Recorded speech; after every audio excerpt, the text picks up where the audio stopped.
problème bi xam nga lan man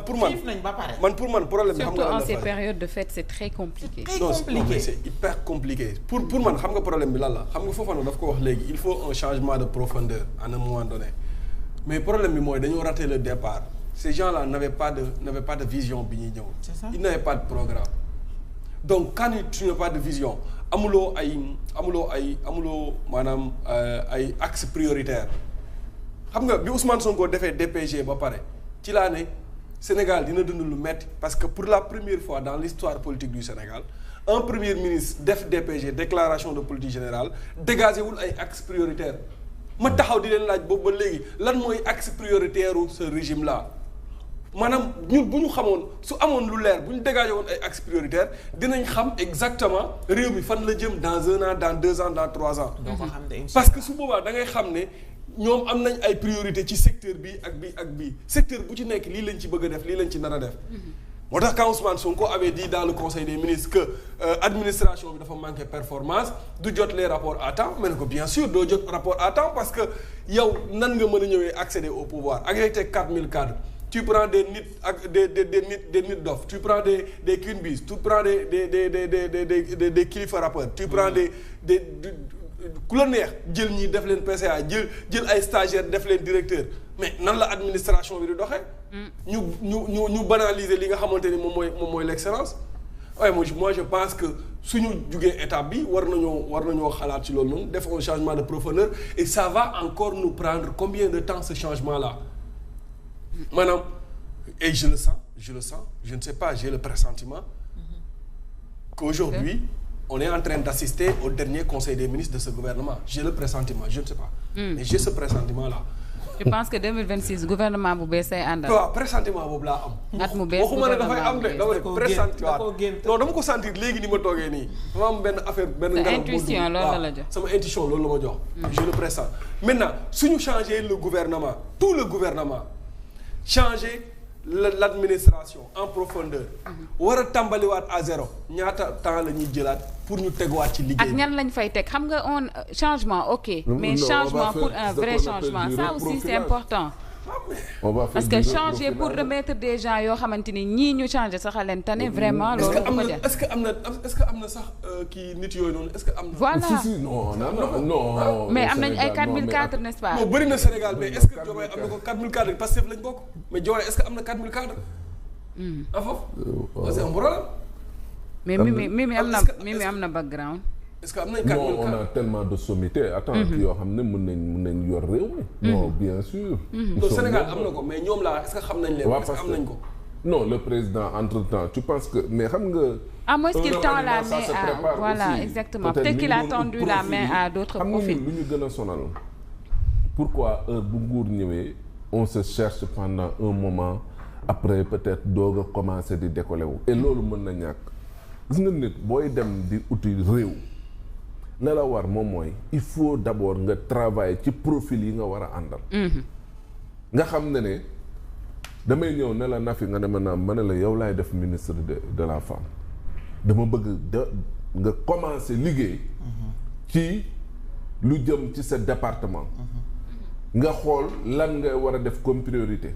nga liggéey yow pendant au moins 6 mois ba 1 an yow doo nekk ci lu dul liggéey anticiper par rapport ak li nga xamante ne nii tey moom nga war a def boo jotee poste bi nga dem moomoo yow laa bëgg a def ministre de la santé il faut nga liggéeyal ma ci mbirum santé Sénégal nga xool nga mën ko maîtriser mën a am feuille de route bu baax boo xamante ne nii boo ñëwee rek aci wëpp da ngay tàmbali mais problème bi mooy dañuy bàyyi ba falu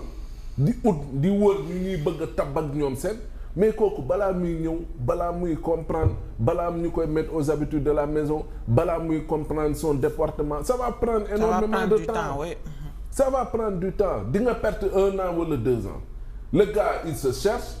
du xam fu muy tegagum kii plus muy dem ak di juum di ñu koy wël kii na rectifier muy ajusté wu réajusté wu di dem ak dikk mais ci loolu lay jàngee et ci loolu lay mais loolu moom mooy problème maintenant tâtonnement expérimental boobu nag moom mooy yóbbee réew mi ci jafe-jafe yi nga xam ne moom lay nekk parce que bu ñu xamul fu ñu war a bës bouton wala bu ñu xamul fu ñu war a tàmbalee ak fu ñu war a dem ak fu ñu jëm on n'a pas cette clairvoyance bu ñuy mën a may wala cette vision bu ñuy mën a may ñu xam ne fii nañu jóge fee nañu jëm ci lii nañuy jaar pour mën fa yegg mais ça pose problème malheureusement parce que mbir yi tamit donc organisation la méthode la mais tamit dafa laaj xarañte parce que pour nga jiite tamit soxna si il faut nga xarañ parce que jiite woo rek pour jiite non il faut nga am loo ëpp la nit ñi il faut nga xarañ il faut nga am benn background beeg benn expérience bu lay mën a may situation bu mën a tegu très rapidement di nga mën a xam véritablement lan moo nekk la bonne décision et ça nous permet d'embrayer ci visite li nga xam ne moom mooy président parce que fu nañ doon terminer le président ne pouvait pas s'empêcher d'aller en Casamance pour plusieurs raisons sur le plan sécuritaire li nga xam ne moom moo am ca Guinée mu mën a constater de visu yi xam yenn décision nañuy jël lan mooy frontière bi lan moo fa xew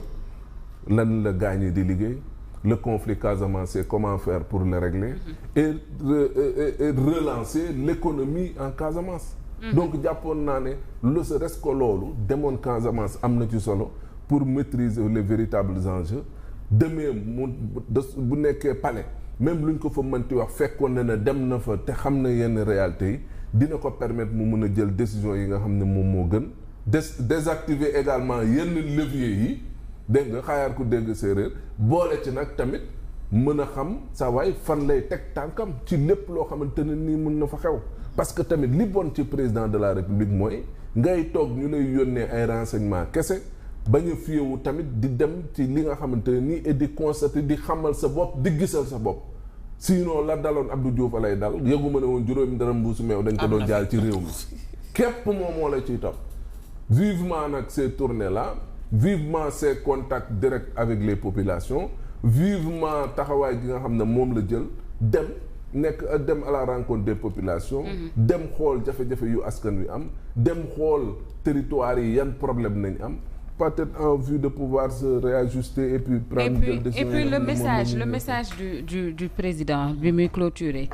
tournée bi Fatima je pense que c'était un mot très très très fort parce que quand le président dit la paix le développement et la dignité doivent avancer ensemble maanaam ñett yooyu noonu ñoo war a ànd dox xëy na pour émergence bu baax ñu bëri dañ ci def taxaw seetlu bu yaatu parce que dafa mel ni ay paraphrase wala ay jeu de mots. moom ci ay jeu de mots nag daf ci yàgg a dox moom président Diomaye dafay junju rek li ko bëgg a wax à chaque fois boo seetloo ci ay discours am duy wax carrément li nga xam ne li ko bëgg a wax donc je veux dire que discours am boobu noonu yàgg na di ko tenir ci réew mi na fi mooy il tient vraiment à la paix moom la cohésion nationale le pardon surtout la réconciliation c'est important il tient vraiment à ce que tous les Sénégalais dajaloo nekk benn defar Sénégal moi je pense que vraiment loolu dañ ko yàgg di gis ci ay discours am na aussi lu am solo lu ma frappé ci li nga xamante ne moom mooy tournée bi ak discours bi mu jeexalee buy wane ne Casamance daanaka am na lépp bi wane ne daanaka moom lam fa fekk yëpp vraiment c'est des réalisations yoo xam ne am na fa ba noppi gis na ko fa et prédécesseur am moo ko fa def te itam am na fa yu ñu fa commencé dafa mel ni en tout cas moom actuellement mi ngi tàmbali di tegu ci li nga xamante ne moom mooy li ñuy wax la continuité de l'État et loolu c'est très important boo ñëwee nga fekk gouvernement ba jugee fi nga ñëw wuti fi un président de la République vraiment da ngay xool fa mu tegoon tànkam ba réew mi peut-être di avancer lentement et sûrement nga fexe fa mu yem nga commencé fa yow di dem moi je pense que loolu bu ñu ko defoon dès le début Sénégal tey du nekk ci situation bu catastrophique bi mu nekk parce que quoi qu'on puisse dire bi muy waajal tournéem Casamance am na benn expert bu génnoon mu ne Casamance moom wax dëgg yàlla ki fi bàyyeekoo di Macky Sall def na fa loo xam ne dina jafe lool keneen ñëw def fa lu ëpp loolu muy wane ne rek moom président Diomaye mu réconforter li nga xam ne mooy waxu expert boobu buy wane ne Casamance daanaka kii fiy jugee def na fa lépp fekk na fa ay réalisation yu am solo ay projets yu ñu teg war ko commencer ak yu ñu commencer ba noppi et ça c'est très important et moi je pense que du yem ci Casamance mu ngi def ay tournées dina dem ci yeneen localités yi ci biir réew mi et man jàpp naa ne fu mu ci dem rek incha allah dina fa tudd réalisation ki fi bàyyeekoo di président Macky Sall parce que quoi qu'on puisse dire tegoon na réew mi sur les rails de l'émergence non loolu du ma ko tàyyi di ko wax du ma ci tàyyi di ko wax fu ñu mënti dem dinañu fa gis loo xam ne defal na ko Sénégal te mu doon loo xam ne lu baax la te ñoom bu ñu ñëwee teg ci seen tànk glissé dem incha allah lu baax rek lay doon et loo xam ne lay doon lu gën ci Sénégal lay doon et man grandeur d'un chef d'État mooy nga am li nga xamante ne capacité d'encaissement surtout merci capacité d'encaissement et de se surpasser merci et moom Diomaye vraiment loolu mi ngi ci moom donc vraiment discours bu am solo la fa def bu dëggu itam boo xam ne amul làq-làqar ak seen maanaam même bu ko bëggoon làq sax mënul nekk gis nañu fii récemment ki nga xamante ne moom benn directeur général mu wax fi tamit ba dugal ci li nga xamante ne moom la Macky Sall def ci Diamniadio donc dafay wane nag de ñoom la ñu doon wax Sénégal ba ñu nekkee à l'opposition que gouvernement bi fi nekk woon liggéeyul deful dara Sénégal defaru ko daf ko yàq au contraire ñoom actuellement en cours ci seen biir mandat à chaque fois bu ñuy dem dañuy daje ak lu baax li nga xam ne moom mi fi nekkoon def na ko fi. loolu moo ma si gën a ñor Fatima je pense que li nga wax yow am na solo moom moo rapidement rek il a promis tout de même des projets prêts à être déployés le président ci plainte boobu est-ce que jàpp nga ni réellement danañu am ñoom itam gain de cause étant donné que Ousmane dafa mel ni ku taxaw ci ay tànkam. bon en tout cas c'est une décision de justice léegi ñoom lu ñu bëgg mooy ñu exécuter ko. exécuté bi mooy lan Ousmane Sonko fay Mame Mbaye Niang 200 millions yuñ ko daan mais problème bi moom mooy man jàpp naa ne lu tax Mame Mbaye Niang tëbaat ci yëf ya moom mooy keroog avocat wu Ousmane Sonko wax ju ñu wax ji surtout ci ne Ousmane dafa jël kër ga def ko ci turu ay doomam ak nangam xaj na mënoon nañ ko lam-laame mais bu ces avocats ñëwaat ba waxaat loolu en personne ci devant tout le monde waa ji danaan kon kii moo organiser son insolvabilité justement pour bañ ma fay xaalis bi et donc du coup am na droit demaat ci yoon à travers ses avocats bien sûr pour ñu jugement bi ñu mën ko génne mën ko exécuter mais li wérte leer moom mooy il faut ñu revenir un peu sur l'affaire Mame Mbaye Niang Ousmane Sonko parce que wax ji moo di ne tant que xamoo yëf yi fu mu tàmbalee bu ñu ko rappelé wul ba ñëw ci cëppaandaw ga doo mën a comprendre lu baree bari wax ji moo di ne Ousmane Sonko daa taxaw ne Mame Mbaye Niang dafa am rapport IGE boo xam te ne nii da kaa épinglé ci 29 milliards ci mbirum Prodac Mame Mbaye Niang ne ko bon comme nee nga daa am rapport IGE bu ma jàpp man ci mbirum 29 milliards ñëwal nga wan ma ko ci la ko porter plainte pour diffamation Ousmane Sonko dig woolu ko ci ngeen gisoon jour boobu mu dem dig ba mu demee dig wax rek ñu laaj ko wax tontu jox seen diggante mu ne leen non du rapportu IGE léegi rapportu IGF la dañoo juum ci rapportu IGF boobu noonu ana rapport ba ñëw te Ousmane dane woon moom mi ngay rapport bi yor na rapport bi commissaire Adramé Sarr moo fa nekkoon woote IGF laaj leen ba xam am na rapport buy épinglé Mame Mbaye Niang ci 29 milliards gaañoo tontu ne ñoom gisuñu ab rapport boo xam te ne nii day dafa topp Mame Mbaye Niang ci 29 milliards donc IGF rapport nee nañ gisuñu ñoom loolooy problème léegi ñu jóge ci loolu yóbbu yëf ya ca tribunal Ousmane ñëwul d'abord il ne s'est pas présenté il s'est fait représenter par ses avocats mais ñëpp xam nañ ne en matière pénale lu jëm surtout ci wàllum ay diffamation ak yooyu bu fekkee nit ki nga xam ne moom lañ porter plainte ñëwul mais ces avocats n'ont pas droit à la parole donc ci kaw loolu ñu daan ko en première instance pour 2 mois avec sursis ak 200 millions yu mu war a fay Mame Mbaye Niang jàpp ne liñ ko daan ak li nga xam ne loolu la loi bi wax ci en matière de diffamation au minimum 3 mois war nañ ko daan nit ki moo xam avec sursis wala ferme ak lu mën doon mu interjeter appel moom ak le procureur de la République ba ñu interjeter appel ci ne ñu dem cour d'appel tranché ne léegi dogal bi nekkoon en première instance 2 mois yi dindi na ko léegi 6 mois la ko def benn avec sursis deuxièmement 200 millions mais teg ci ak contrainte par corps moom ay avocat am interjeté appel ñu interjeté dem pourvoi en cassation ñu dem cour suprême ba ñu demee cour suprême dëggalaat 6 mois yi avec sursis 200 millions yi mais tëbal contrainte par corps bi cour suprême loolu la def ay avocat am jóge fële ñëw ne nañu juger seen kii baaxul nangam ak nangam dañuy dugal rabat d'arrêt ba ñu dugalee rabat d'arrêt boobu nag bii passé ci la cour suprême pousse rabat d'arrêt bi rejeté ko loolu moom mooy problème bi nga xam ne moom moo xew ci digganteem ak Mame Mbaye Niang mais problème bi moom mooy benn ci mbirum diffamation article 627 code de procédure pénale dafa ne nit ki boo ko diffamé bu la porter plainte 10 jours nga am pour indi ay preuve boo indiwul preuve dañ lay condamner définitivement mais 10 jours yooyu ca jamono yooyee ca temps yooyee waa preuve daf caa génn looloo waral condamnation ba juge ba ko njëkkoon a condamné en première instance sax ñu jàppoon ne wéy da ko jàpp léegi da doon lii ba tax Mame Mbaye Niang kii dem interjeté appel ak ñoom seen mais condamnation am na parce que pourquoi parce que moom mooy jamono yooyu yëpp preuve amu ci léegi nag wax ji moom mooy buñ la xasee condamné ci boppam c'est fini mais 10 jours yooyu nga amoon loolu la yoon reconnaître maintenant nag bu fekkee ne dafa am leneen c'est vrai que Cour suprême ci statut am ak organisation effectivement en son article 92 93 nit ki am na droit pour bind pour ñu mën a réviser justement ce procès mais fait nouveau lu bees loolu élément nouveau mais parce que wax nañu ni sax article 627 boobu problème la am na ñuy wax ne sax que lu ñu xas a jugé ci pour diffamation àtte ko ba tëj ko loolu élément nouveau sax mënu ci am parce que jurisprudence boobu foofa na wax moo tax oui loolu moom moo tax kii nan la tuddati journaliste u TFM bi mais moom condamné na woon nañ ko fii 2001 diffamation digganteem ak Abdoul Mbaye te pourtant est-ce que xam nga ne 10 jours yañ ko may permettre ko woon mu rassembler toutes les preuves dañ ko condamné même loolu après loolu gàddu na preuve yi indi gars yi na ko condamné nañ ba pare c'est fini parce que 10 jours yañ na may romb na ko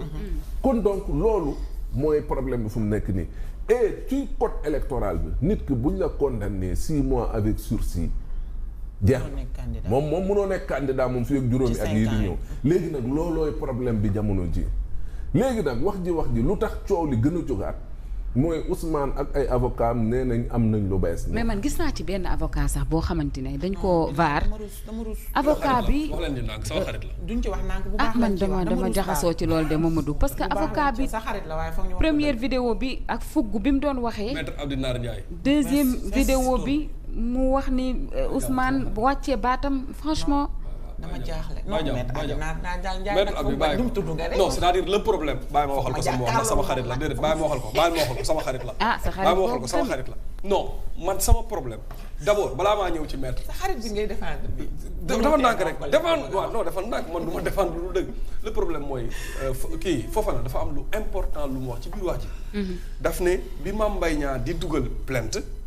Ousmane Sonko dafa toog ne am na rapport IGE ba lire ay passages Ousmane Sonko a lu des passages buñ ko fàtte Mame Mbaye Niang dugal plainte IGE nga dem dik mu dem dik ñu laaj ko mu ne IGE déjà loolu rek condamnation la jeex na déjà loolu rek xoolal kii nu mu tuddati Madiambal Diagne mais lapsus nag mën nañ ko ko nangul non dafa ndànk Madiambal Diagne dañ ko condamné Madiambal Diagne dañ ko condamné ci diggante moom ak Téliko Madiambal Diagne xam nga lan moo tax ñu condamné ko lapsus UE ak UA Union européenne ak Union africaine lapsus ñoom ñaar la jaawale na fi nee na E ak F ñooy toll ñoo toppante ci alphabet E ak A fait E ak A la dama jaxasoo UE ak UA non c'est très sérieux Madiambal Diagne lapsus la def ci diggante moom ak Téliko en voulant dire UE mu wax UA su waxoon UE par exemple kenn du ko condamné mais UE ak UA lañ ko condamné pour diffamation donc moom rien que mu ne IGE c'est un problème barki démb fii wax naa Ousmane Sonko biñ koy entendre bi mu ñëwee ñaari clé USB la indi benn bu grise ak benn bu bleu blanc ñaari clé USB lan moo nekk ci biir clé USB boobu ak benn procès verbal boo nga xamante ne constat d'huissier la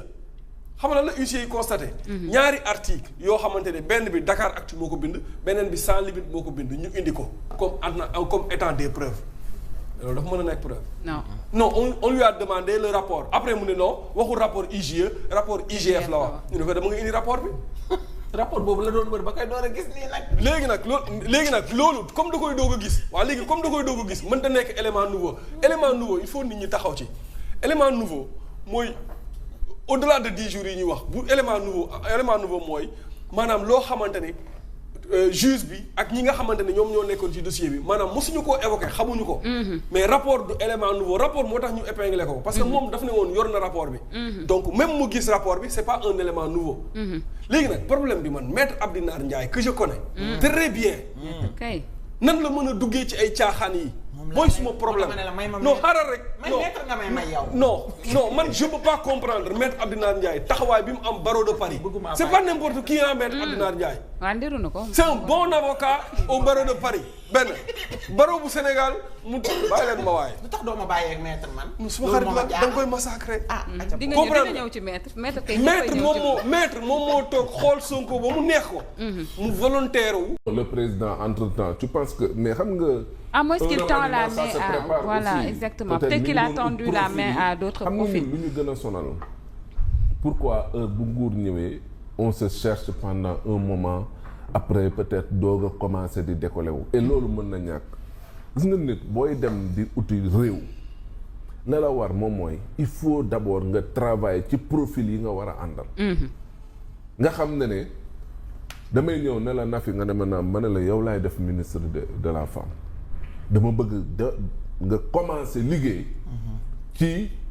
lu jëm ci sa département nga xool lan nga war a def comme priorité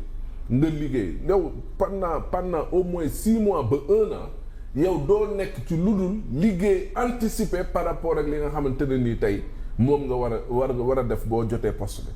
bi nga dem moomoo yow laa bëgg a def ministre de la santé il faut nga liggéeyal ma ci mbirum santé Sénégal nga xool nga mën ko maîtriser mën a am feuille de route bu baax boo xamante ne nii boo ñëwee rek aco wëpp da ngay tàmbali mais problème bi mooy dañuy bàyyi ba falu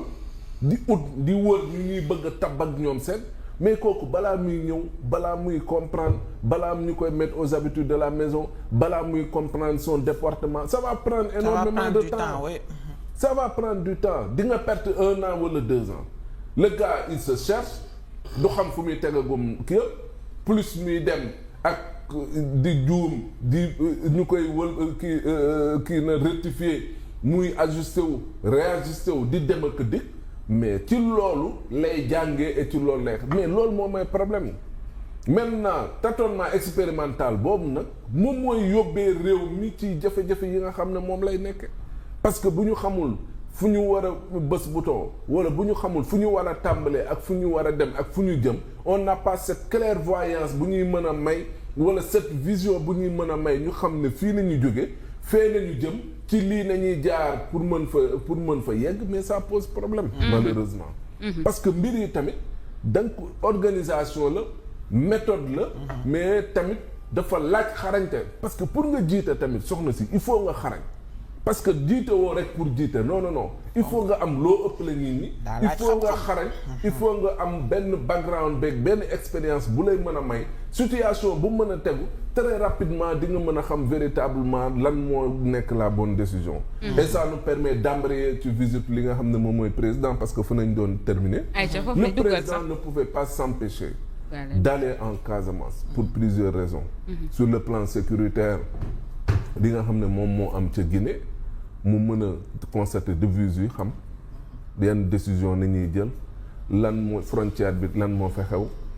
lan la gaañ yi di liggéey le conflit Casamance comment faire pour le régler et relancer l'économie en Casamance donc jàppoon naa ne lu sa res ko loolu demoon Casamance am na ci solo pour maîtriser les véritables enjeux demee mu bu nekkee palais même luñ ko fa mënti wax fekkoon na ne dem na fa te xam na yenn réalités yi dina ko permettre mu mën a jël décision yi nga xam ne moom moo gën désactiver également yenn leviers yi dégg nga xaayaar ku dégg séeréer boole ci nag tamit mën a xam saa waay fan lay teg tànkam ci lépp loo xamante ne nii mën na fa xew. parce que tamit li bon ci président de la république mooy ngay toog ñu lay yónnee ay renseignements kese bañ a fiyewu tamit di dem ci li nga xamante ne nii et di constater di xamal sa bopp di gisal sa bopp. sinon la daloon Abdou Diouf lay dal yëguma ne woon juróomi dara mbuusu meew dañ ko doon jaal ci réew mi képp moom moo la ciy topp vivement nag ces tournées là vivement ces contacts directs avec les populations vivement taxawaay gi nga xam ne moom la jël dem à la rencontre des populations dem xool jafe-jafe yu askan wi am dem xool territoire yi yan problème nañ am peut-être en vue de pouvoir se réajuster et puis prendre des décisions. Et puis le message du président bi muy clôturer tournée bi Fatima, je pense que c'était un mot très très très fort parce que quand le président dit la paix, le développement et la dignité doivent avancer ensemble maanaam ñett yooyu noonu ñoo war a ànd dox xëy na pour émergence bu baax ñu bëri dañ ci def taxaw seetlu bu yaatu parce que dafa mel ni ay paraphrase wala ay jeu de mots. moom ci ay jeu de mots nag daf ci yàgg a dox moom président Diomaye dafay junju rek li ko bëgg a wax à chaque fois boo seetloo ci ay discours am duy wax carrément li nga xam ne li nga bëgg a wax donc je veux dire que discours am boobu noonu yàgg na di ko tenir ci réew mi na fi mooy il tient vraiment à la paix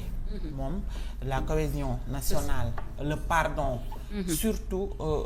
la réconciliation c'est important. Il tient vraiment à ce que tous les Sénégalais dajaloo nekk benn defar Sénégal. Moi je pense que vraiment loolu dañ ko yàgg di gis ci ay discours am na aussi lu am solo lu ma frappé ci li nga xamante ne moom mooy tournée bi ak discours bi mu jeexale buy wane ne Casamance daanaka am na lépp. bi wane ne daanaka moom lam fa fekk yëpp vraiment c'est des réalisations yoo xam ne am na fa ba noppi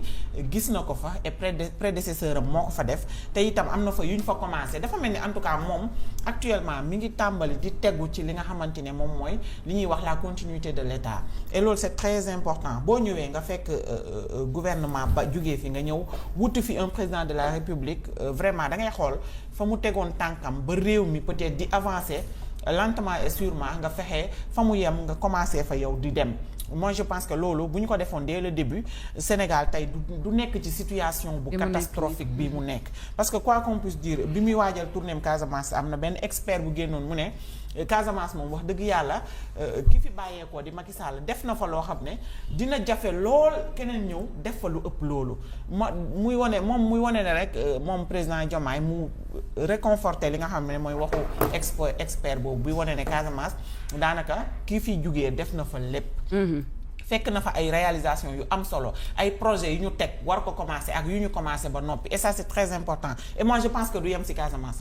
mu ngi def ay tournées dina dem ci yeneen localités yi ci biir réew mi et man jàpp naa ne fu mu ci dem rek incha allah dina fa tudd réalisation ki fi bàyyeekoo di président Macky Sall parce que quoi qu'on puisse dire tegoon na réew mi sur les rails de l'émergence loolu du ma ko tàyyi di ko wax du ma ci tàyyi di ko wax fu ñu mënti dem dinañu fa gis loo xam ne defal na ko Sénégal te mu doon loo xam ne lu baax la te ñoom bu ñu ñëwee teg ci seen tànk glissé dem incha allah lu baax rek lay doon et loo xam ne lay doon lu gën ci Sénégal lay doon et man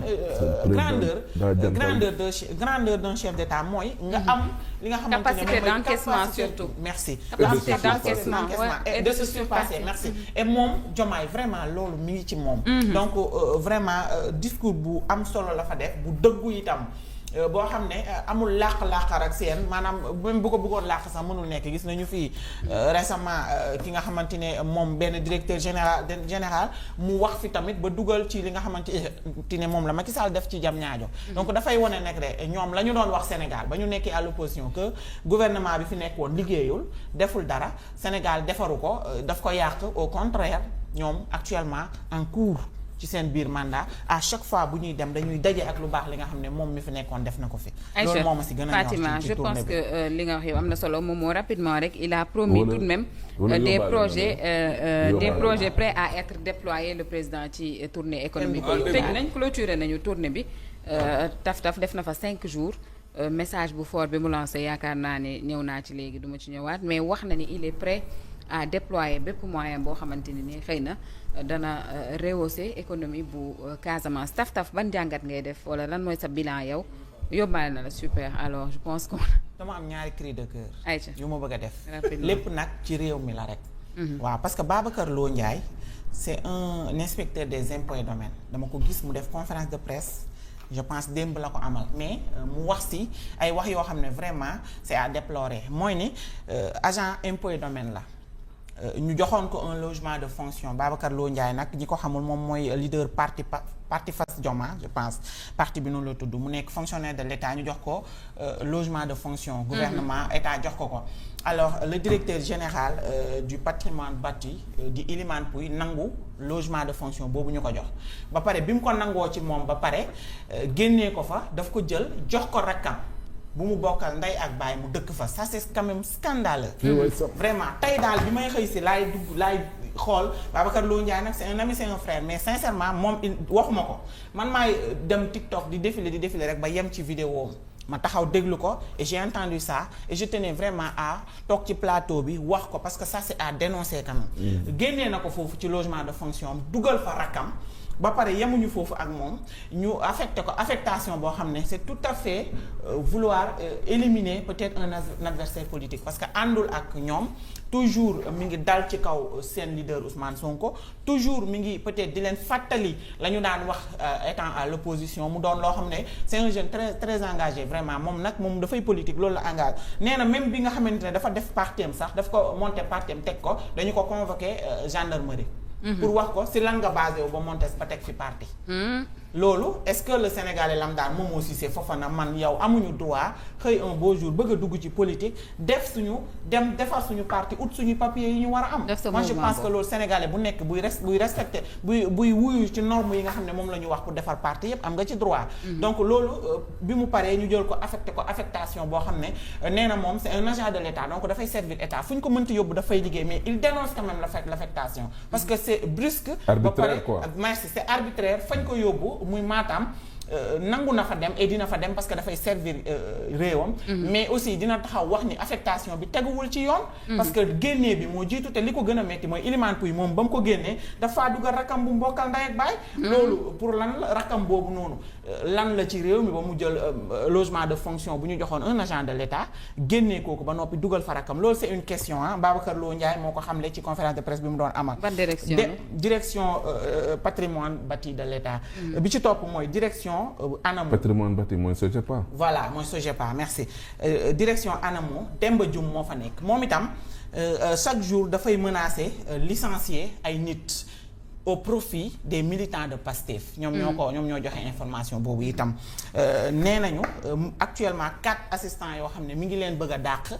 mi ngi leen di menacer dàq boobu ba tey et bu leen dàqee dina fa indi ñi nga xamante ne ci waa Pastef la ñu bokk loolu ñoom ñoo ñu jox information boobu dinañ ci gën a creuser pour xam ndax dëgg la wala du dëgg pour ñu mën a dénoncer donc mi ngi noonu ñaari cri de cœur yooyu yàlla amoon tey. Je pense que loolu moom first bu ñu fi nekkee di ko wax duñ fi jógee parce que waa ASP itam ña ngay jooy ci anam bi nga xamante ni noonu la leen capitaine Touré di defee ay yëf waa ASP yu direction yëpp foo làmb day métti mais bon certainement yàlla bu mu toq on espère que du toq ci nopp ku tax jërëjëf Fatima on se donne rendez-vous lundi inchallah et puis on te souhaite une très bonne chance et te soutient moom jàmm rek dem balaay lu 11h sax mën nga ñibbisi nag parce que lii ñu lay woowee décision yi nga xam ne moom moo gën désactiver également yenn levier yi dégg nga xaayaar ku dégg séeréer boole ci nag tamit mën a xam sa waay fan lay teg tànkam ci lépp loo xamante ne nii mën na fa xew parce que tamit li bon ci président de la république mooy ngay toog ñu lay yónnee ay renseignements kese bañ a fiyewu tamit di dem ci li nga xamante ne nii et di constater di xamal sa bopp di gisal sa bopp sinon la daloon Abdou Diouf lay dal yëguma ne woon juróomi dara mbuusu meew dañ ko doon jaal ci réew mi képp moom moo la ciy topp vivement nag ces tournées là vivement ces contacts directs avec les populations vivement taxawaay gi nga xam ne moom la jël dem à la rencontre des populations dem xool jafe-jafe yu askan wi am dem xool territoire yi yan problème nañ am peut-être en vue de pouvoir se réajuster et puis prendre des décisions. Et puis le message du président bi muy clôturer tournée bi Fatima je pense que c'était un mot très très très fort parce que quand le président dit la paix, le développement et la dignité doivent avancer ensemble maanaam ñett yooyu noonu ñoo war a ànd dox xëy na pour émergence bu baax ñu bëri dañ ci def taxaw seetlu bu yaatu parce que dafa mel ni ay paraphrase wala ay jeu de mots. moom ci ay jeu de mots nag daf ci yàgg a dox moom président Diomaye dafay junju rek. li ko bëgg a wax à chaque fois boo seetloo ci ay discours am duy wax carrément li nga xam ne moom la bëgg a wax. donc je veux dire que discours am boobu noonu. yàgg na di ko tenir ci réew mi na fi. mooy il tient vraiment à la paix. moom la cohésion nationale le pardon. Surtout la réconciliation c'est important. Il tient vraiment à ce que tous les Sénégalais dajaloo nekk benn defar Sénégal. Moi je pense que vraiment loolu dañ ko yàgg di gis ci ay discours am. am na aussi lu am solo lu ma frappé ci li nga xamante ne moom mooy tournée bi ak discours bi mu jeexalee buy wane ne Casamance daanaka am na lépp. bi wane ne daanaka moom lam fa fekk yëpp vraiment c'est des réalisations yoo xam ne am na fa ba noppi gis na ko fa et prédécesseur am moo ko fa def te itam am na fa yu ñu fa commencé dafa mel ni en tout cas moom actuellement mi ngi tàmbali di tegu ci li nga xamante ne moom mooy li ñuy wax la continuité de l'État et loolu c'est très important boo ñëwee nga fekk gouvernement ba jugee fi nga ñëw wutu fi un président de la République vraiment da ngay xool fa mu tegoon tànkam ba réew mi peut-être di avancer lentement et sûrement nga fexe fa mu yem nga commencé fa yow di dem moi je pense que loolu bu ñu ko defoon dès le début Sénégal tey du nekk ci situation bu catastrophique bi mu nekk parce que quoi qu'on puisse dire bi muy waajal tournéem Casamance am na benn expert bu génnoon mu ne Casamance moom wax dëgg yàlla ki fi bàyyeekoo di Macky Sall def na fa loo xam ne dina jafe lool keneen ñëw def fa lu ëpp loolu muy wane ne rek moom président Diomaye mu réconforter li nga xam ne mooy waxu expert boobu buy wane ne Casamance daanaka ki fi jugee def na fa lépp. fekk na fa ay réalisation yu am solo ay projets yu ñu teg war ko commencer ak yu ñu commencer ba noppi et ça c'est très important et moi je pense que du yem ci Casamance mu ngi def ay tournées dina dem ci yeneen localités yi ci biir réew mi et man jàpp naa ne fu mu ci dem rek incha allah dina fa tudd réalisation ki fi bàyyeekoo di président Macky Sall parce que quoi qu'on puisse dire tegoon na réew mi sur les rails de l'émergence non loolu du ma ko tàyyi di ko wax du ma ci tàyyi di ko wax fu ñu mënti dem dinañu fa gis loo xam ne defal na ko Sénégal te mu doon loo xam ne lu baax la te ñoom bu ñu ñëwee teg ci seen tànk glissé dem incha allah lu baax rek lay doon et loo xam ne lay doon lu gën ci Sénégal lay doon et man grandeur d'un chef d'État mooy nga am li nga xamante ne capacité d'encaissement surtout merci capacité d'encaissement et de se surpasser merci et moom Diomaye vraiment loolu mi ngi ci moom donc vraiment discours bu am solo la fa def bu dëggu itam boo xam ne amul làq-làqar ak seen maanaam même bu ko bëggoon làq sax mënul nekk gis nañu fii récemment ki nga xamante ne moom benn directeur général mu wax fi tamit ba dugal ci li nga xamante ne moom la Macky Sall def ci Diamniadio donc dafay wane nag de ñoom la ñu doon wax Sénégal ba ñu nekkee à l'opposition que gouvernement bi fi nekkoon liggéeyul deful dara Sénégal defaru ko daf ko yàq au contraire ñoom actuellement en cours ci seen biir mandat à chaque fois bu ñuy dem dañuy daje ak lu baax li nga xam ne moom mi fi nekkoon def na ko fi. loolu moom si gën a Fatima je pense que li nga wax yow am na solo moom moo rapidement rek il a promis tout de même des projets prêts à être déployés le président ci tournée économique bi tëj nañ clôturer nañu tournée bi taf def na fa 5 jours message bu fort bi mu lancé yaakaar naa ne ñëw naa ci léegi duma ci ñëwaat mais wax na ni il est prêt à déployer bépp moyen boo xamante ni xëy na dana rehausser économie bu Casamance taf ban jàngat ngay def wala lan mooy sa bilan yow yóbbaale na la super alors je pense que dama am ñaari cri de cœur Aïcha yu ma bëgg a def lépp nag ci réew mi la rek waaw parce que Babacar Lo Ndiaye c'est un inspecteur des impôts et domaines dama ko gis mu def conférence de presse je pense démb la ko amal mais mu wax ci ay wax yoo xam ne vraiment c'est à déplorer mooy ni agent impôts et domaines la ñu joxoon ko un logement de fonction Babacar Lo Ndiaye nag ñi ko xamul moom mooy leader parti Fass Joma je pense parti bi noonu la tudd mu nekk fonctionnaire de l'État ñu jox ko logement de fonction gouvernement État jox ko alors le directeur général du patrimoine bâti di Ilimane Pouy nangu logement de fonction boobu ñu ko jox ba pare bi mu ko nangoo ci moom ba pare génnee ko fa daf ko jël jox ko rakkam bu mu bokkal ndey ak baay mu dëkk fa ça c'est quand même scandaleux vraiment tey daal bi may xëy si laay xool Babacar Lo Ndiaye nag c'est un ami c'est un frère mais sincèrement moom waxuma ko man maay dem TikTok di défiler rek ba yem ci vidéo ma taxaw déglu ko et j'ai entendu ça et je tenais vraiment à toog ci plateau bi wax ko parce que ça c'est à dénoncer quand même génnee na ko foofu ci logement de fonction dugal fa rakkam ba pare yemuñu foofu ak moom ñu affecté ko affectation boo xam ne c'est tout à fait vouloir éliminer peut-être un adversaire politique parce que àndul ak ñoom toujours mi ngi dal ci kaw seen leader Ousmane Sonko toujours mi ngi peut-être di leen fàttali la ñu daan wax étant à l'opposition mu doon loo xam ne c'est un jeune très très engagé vraiment moom dafay politique loolu la engagé nee na même bi nga xamante ne dafa def partem sax daf ko monter partem teg ko dañu ko convoqué gendarmerie pour wax ko si lan nga basé wu ba monter ba teg fi parti loolu est-ce que le Sénégalais lambda moom aussi c'est Fofana man yow amuñu droit xëy un beau jour bëgg a dugg ci politique defar suñu parti ut suñu papier yi ñu war a am. moi je pense que loolu Sénégalais bu nekk buy respecté buy wuyu ci normes yi nga xam ne moom la ñu wax pour defar parti yépp am nga ci droit. donc loolu bi mu paree ñu jël ko affectation boo xam ne nee na moom c'est un agent de l'État donc dafay servir État fu ñu ko mënti yóbbu dafay liggéey mais il dénonce quand même l'affectation parce que c'est brusque. arbitraire quoi merci c'est arbitraire fañ ko yóbbu. muy Matam nangu na fa dem et dina fa dem parce que dafay servir réewam. mais aussi dina taxaw wax ni affectation bi teguwul ci yoon. parce que génnee bi moo jiitu te li ko gën a metti mooy Elimane Pouye moom ba mu ko génnee dafa dugal rakam bu mbokkal ndey ak baay. loolu pour lan la rakam boobu noonu lan la ci réew mi ba mu jël logement de fonction bu ñu joxoon un agent de l'État génnee kooku ba noppi dugal fa rakam loolu c'est une question Babacar Lo Ndiaye moo ko xamle ci conférence de presse bi mu doon amal. ban direction direction patrimoine bâti de l'État. bi ci topp mooy direction. ANAMO patrimoine bâti mooy SOGEPA. voilà mooy SOGEPA merci direction ANAMO Demba Dioum moo fa nekk moom itam chaque jour dafay menacer licencier ay nit au profit des militants de Pastef. ñoom ñoo joxe information boobu itam nee nañu actuellement 4 assistants yoo xam ne mi ngi leen bëgg a dàq. mi ngi leen di menacer dàq boobu ba tey et bu leen dàqee dina fa indi ñi nga xamante ne ci waa Pastef la ñu bokk loolu ñoom ñoo ñu jox information boobu dinañ ci gën a creuser pour xam ndax dëgg la wala du dëgg pour ñu mën a dénoncer donc mi ngi noonu ñaari cri de cœur yooyu yaa la amoon tey. je pense que loolu moom first bu ñu fi nekkee di ko wax duñ fi jógee parce que waa ASP itam ña ngay jooy ci anam bi nga xamante ni noonu la leen capitaine Touré di defee ay yëf waa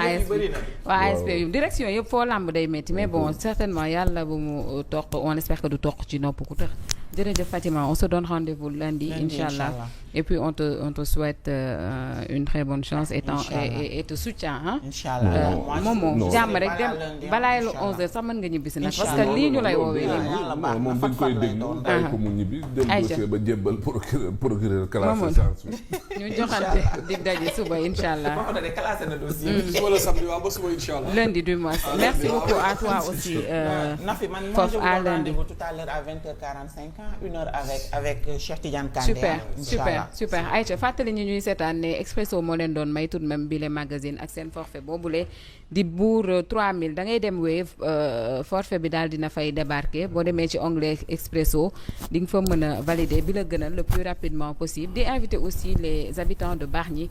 ce week-end à ce que ñu ñëw fële ci Bargny parce que dafa am ab activité bu fay am ci ak artiste boobu jiixi jaaxa gi ñu nekkee dafa nekk di impacter bu baax a baax ci bonne marche réew mi alors ne ko jéggal ma ñu doxal réew mi loolu acte de responsable la mais pas de courage. Mais c'est pas aussi facile que vous le pensez madame. lan moo ci difficile. non mais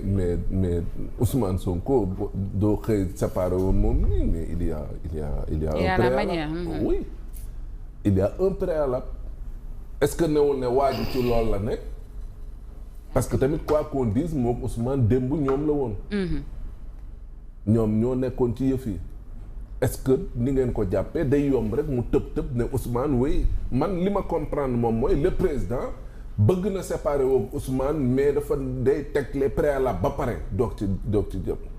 parce que aussi Ousmane est-ce que da ngay séparer woo moom nii rek ku nekk dem. la République est au-dessus. non je sais non ça non mais xam nga peut-être ñun ni ñu koy bëggee ak information yi président di am. ak moom position aussi sa waay nekkul ne day tëb rek teg benn acte aussi il faut mu am garantie il faut mu am assurance il faut mu cerner problème bi il faut mu cerner beaucoup de choses il y a des enjeux yoo xam mais tamit président il faut mu maîtriser levier yépp ba pare doog a mën a peut-être séparer woo keneen ku mu mënti doon loolooy problème bi parce que séparation ak Ousmane moom mooy séparation ak Pastef maintenant quelles en seront les conséquences foofu le président di liggéey est-ce que dindi Ousmane Sonko ak bàyyi dindi Pastef ce sera synonyme peut-être ci ne pare na ci nguur gi parce que dinañ ko xeex wala nangam ak nangam le président mi ngi avancer sûrement et lentement. boo ko gisee moom mooy benn mbirum siège bii nii effectivement keroog man ba may wax ci mbirum siège bi li ma jàmbal Diagne wax man j'avais cette information là. et oui jundoon naa ko fii et beneen bi moom mooy Bassirou mi ngi liggéey pour am appareil. parce que tamit boo séparé woo ak Pastef lan mooy appareil am. coalition Diomaye bi est-ce que am nañ maillage du territoire national je ne le crois pas. yan parti ñoo ko composé. Bassirou day bëgg tamit am ñoo xamante ne nii ñu dëgër ñoo xam ne dinañ ko mën a représenter à l'échelle nationale à l'échelle si vous voulez départementale communale ainsi de suite. Pour moi il faut un parti. oui c'est cet appareil là justement peut-être léegi nag appareil boobu la nekk di ko defar nii. moo indi siège moo indi mu jëlaat en main coalition bi jël dénk ko Mimi est en train de travailler ak ñoo xamante ne nii je peux dire ay identité remarquable nañ de part et d'autre ci communes yi ci département yi ak ñoom seen mais loolu il faut nga mettre ko en place ba pare pour doog a mën a booy def leneen nga doog ko def. mais bàyyi mbir nekk ca mbooy ga tamit saa waay loolu erreur la. ça se prépare maintenant nag est-ce que dañ koy préparer temps bu muy jël bi yëpp. est-ce que dinañu arranger loolu moom mooy problème. lii nii sax arrangé wu ñu. oui le problème moom mooy gouvernement bii fi nekk ñun xam nañ ne jéem nañ mais mënuñu. loolu mooy loolu la yàlla def. jéem nañ mais mënuñu. comme jéem nañ te mënuñu nag xam nga mbir mi nga jéem sottiwul du gàcce mais comme mënuñu le président nag moom moo war a jël ses responsabilités. xool ñi nga xam ne nii mën nañ des seen poste benn ñaar nañ ci ñeent la te des mu ne leen remercier leen ut ñeneen ñoo xamante ne ni ils seront à la hauteur pour mën a extirper le pays surtout sur le plan économique lu ñuy dund nii. même ay Cheikh Diba yi sax waruñu nekk ministre des finances. tu penses. ah oui mais Cheikh Diba lan la ñu apporter. ñooñu waxante dëgg. RGVST. ah waaw. je pense Fofana. il faut un bon parce que ministre des finances aussi il faut nga am koo xam te ne kii am na background am na carnet d'adresse am na c'est autant de choses yoo xam te ne nii mais Cheikh Diba mais bu fekkente ne ñi feeñ mooy ñi ne ci ministère yi direction yi et ça ne bouge pas ñook ñi laa xooyam ñi ñu gësandul est-ce que duñu dem Mamadou vers union nationale wax naa ko sànq appel à candidature yi ñu relancer ko koo xamante ne nii xam-xamam màcc na ci ab poste mu postuler par le biais de ses diplômes entre autres de ses compétences ñu teg les hommes qu'il faut à la place qu'il faut je pense que foofu rek la ñu mën a démarqué woo parce que ñii nii bu dee ñii ñuy gis ñi ñu gisagul ñoo yem non je dis booy changer gouvernement bi ce sera un changement en profondeur nekkul ne ministère yi kese la di nga dem ci directeurs yi di nga dem ci PCA yi mais c'est ce dont je parle di nga dem ci chef de service yi ainsi de suite mais loolu yëpp l'un dans l'autre xam nga la moo gën a am solo c'est que le top management bu ñu amul background bi bu war pour ñu mën a doxal yëf yi même à la base si tu as des gens compétents tamit du dox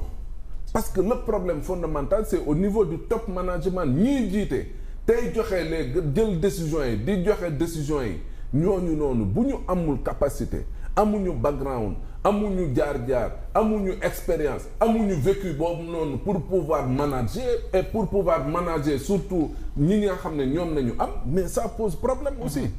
kon donc le problème c'est plus au niveau du top management maintenant yow en tant que leader yow miy jiite yi fii di nga dem ba nga xam ne par rapport ak tes agents tel directeur di nga xam capacité am ak ay limites am ku ci nekk di nga dem ba déceler li nga xam ne peut-être jàpp nga ne kii doy na la kii doy la c'est à ce moment-là que les changements pourront se faire petit à petit ba nga xam te ne nii peut-être dinañ mën def changement yi war am les hommes qu'il faut pour ñu mën a peut-être décoller mais réew mi moom ci lii mu dugg nii moom ah non il faut vraiment des gens compétents pour et puis nii la ñu nar a def mu nar a nekk éternel recommencement wala mu nar a nekk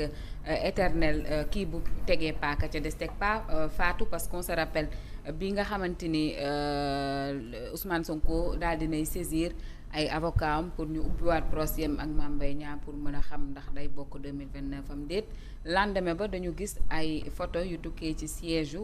Diomaye coalition daal di viral ci réseaux sociaux yëpp. xëy na sax siège bi ma gis man ndiru na lu pareegul ndax photo bi ni ñu ko tafee noonu xëy na des na ay réaménagement mais bu ñu décidé photo ko rek dugal ko automatiquement après la conférence de presse des avocats d'Ousmane Sonko. Ça signifie que ñoom au sommet xëy na am na ay tensions yu rëy yoo xamante ni kii bu posé acte ki ci des forcément dafay posé beneen acte. man de dama leen ne guerre bi par procuration la dégluwu leen ma xam nga wax ji xam nga président Diomaye dafa dem tournée économique ba mu demee tournée économique au deuxième jour de sa tournée ay avocats wu Ousmane Sonko def seen conférence de presse maanaam conférence de presse boobu suul na peut-être les informations yu tukkee ca tournée économique ba ñoom itam en retour comme Dóor fayu la en retour ñu génnee le lendemain wala boog le soir même la ñu génnee li nga xamante ne moom mooy siège u Diomaye président nga xëyaat gis la une de la presse bu ñu unee fii kii bu unee la conférence de presse ak réouverture dossier yi ni mel kii unee bataille bi nga xam ne moo am au sommet de l'État. Et depuis 2 mois noonu la ñu koy dundee ping pong gi ñu nekkee sénégalais yi rek nag ñoo ciy souffrir xam nga tey j'ai bien aimé la une de Point Actu mu poser question bu am solo kan mooy oser njëkk a tirer vraiment loolu la Sénégal soxla ki ci gën a am détermination gën si mën a jël ay responsabilités am diggante Bassirou Diomaye Diakhar Faye président de la République ak Ousmane Sonko son premier ministre ñooñu ku ci nekk am na loo xamante si bii yow tey boo ko defee nit yi dinañ am tuuti satisfaction ñu xam ne lii moo am mais vouloir coûte que coûte sëlëm sénégalais yi ba bu ñu xam ce qui se passe loolu mooy li nga xamante ne day gaañ sénégalais yi parce que boo xoolee président Bassirou Diomaye Faye c'est le président de la République du Sénégal moom décret bi gëm boobu mu yor bu ko xoosee dafay mën na limoger premier ministre du Sénégal bu jëlee ay responsabilités am waaye tamit comme que gis nañu mu defar siège Diomaye président gisuñu siège Pastef bu mu defar mën nañu jàpp ne comme ni ko Fofana waxee est-ce que président Diomaye mi ngi ci biir Pastef ba tey Ousmane Sonko mi président parti Pastef moom itam en retour mën na jël décision génnee président Bassirou Diomaye Diakhar Faye ci parti Pastef. loolu yëpp loo xamante si la il faut nga jël say responsabilités pour mën ko def. alors léegi nag sénégalais yi rek ñoo siy gaañu. man yéen ak ñeneen parce que ñun la ñuy jël. suñuy priorité la ñuy jël teg ko fee foofu mi ngi naan 14e sous-sol mais bilaay ñun romb nañ sax 14e dëkk bi réew mi sénégalais yi sonn nañu xiif nañu xam nga ñu ngi naan 2026 xiif mën na am gis nga xiif am na ba pare xiif xam nga fan la commencé. nga añ te amoo loo reere nga xëy ndekki woo tey jii sénégalais yu baree bari seen kër yi benn plat lañ am. te si biir benn plat boobu noonu c'est tout un tas de problème pour ñu am ko da ngay ndekki doo am añ. nga lijjanti 100 francs boo jëndee cere reer wala da ngay añ doo am loo ndékki doo am loo reeree kon déjà ñun xiif nañu ba pare donc